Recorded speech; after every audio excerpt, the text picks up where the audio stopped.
कभी तन्हाई कोहो दमन इश्क, कभी सोजो सुरूरो अंजुमन इश्क, कभी सरमाया महराब मंबर, मौला अली खैबर शिकन इश्क।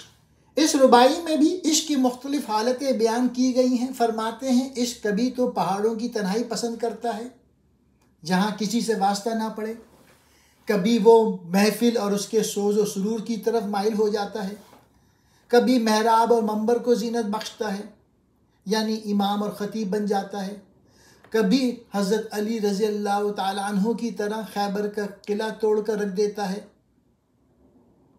ये इश्क की मुख्तलिफ हालतें और कैफियतों का नक्शा है और इन तमाम हालतों की मिसालें तारीख़ में मौजूद हैं।